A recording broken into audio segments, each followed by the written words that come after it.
Hey, зөвхөн залуусаа тулгаа авын тулгаа байна. За энэ удаагийн хамтчлэхээр Zion Williamson Nike-ийн утлыг уурснаар 1-2 тэрбум долларыг салхинд хийсгсэн түүхийн талаар ярихаар шийдлээ. За ингээд бичлэгээ эхлүүлцгээе.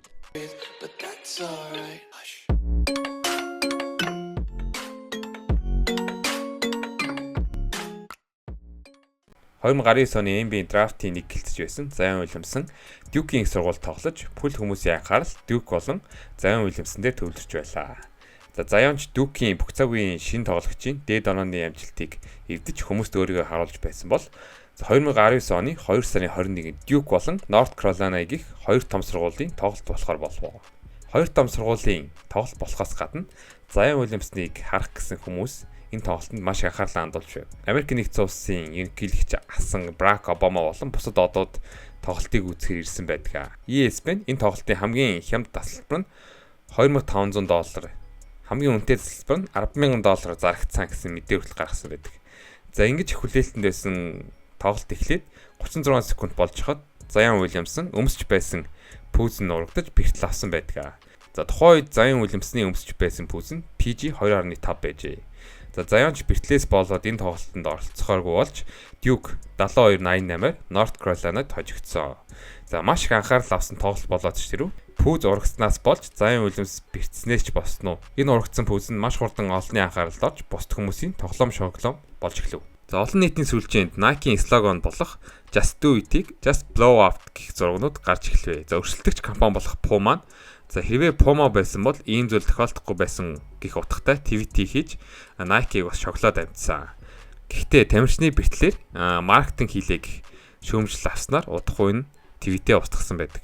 Зарим хүмүүс өмнө урагдж байсан Nike болон Jordan брендийн пүүснүүдийн зургийг болон бичлэгүүдийг буцаан гаргаж ирэн Nike болон Jordan брендийн пүүснүүдийн материал болон чанарыг шүүмжилж байсан байдаг. Тоглолтын маргааш Nike-ийн хувьцаа 128%-аар буурч 1-2 тэрбум доллар нүд эрмхийн зур салхинд хийсэн байдаг. Энэ тухай мэдээ олон шит телевиз нийтлэл гарсан байдаг.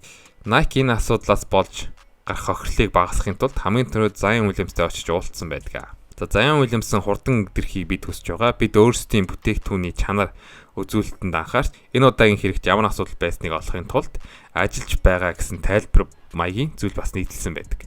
За Nike Zion-тай уулзч өөрт нь тохирох пүүзийг хийж өгөхийг амлаж Zion зориулан Kyrie 4-ийг хийж өгсөн байдаг. За Zion ч бэртлээсээ ирэх тоглолтын дээр Kyrie 4-ийг нь өмсч тоглосон байдаг.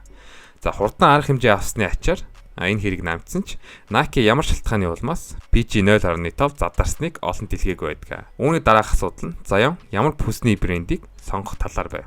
За NBA драфтын номерыг болон баг тодорхой байсан Zion Williamson ямар брендтэй гэрээ хийх нь маш том асуудал байлаа.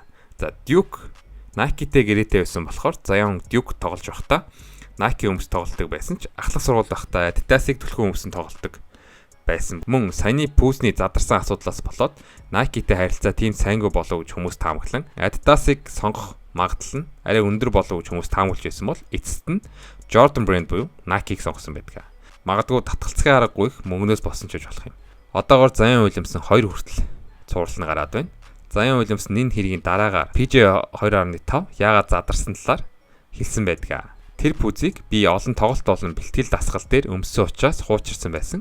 За тэр пүүз урагдсан нь ер нь миний алдаа байсан. Пүүзнүүдээ хурдан урд нь солих ёстой байсан бололтой гэх буюу миний алдаа байсан утгатай юм ярьсан байдаг. Гэхдээ энэ бол Nike-гаас зааж өгсөн бие биендээ хамгийн хохирлгүй хариулт байж болох юм аа. Тэгээд ч PG цуврал нь хямд хөнгөн материалаар хийгдэг цуврал гэдгийг мэдж байгаа хаа.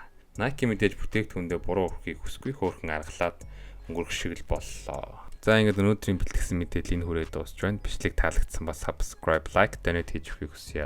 Баяртай. Дуусчлаа.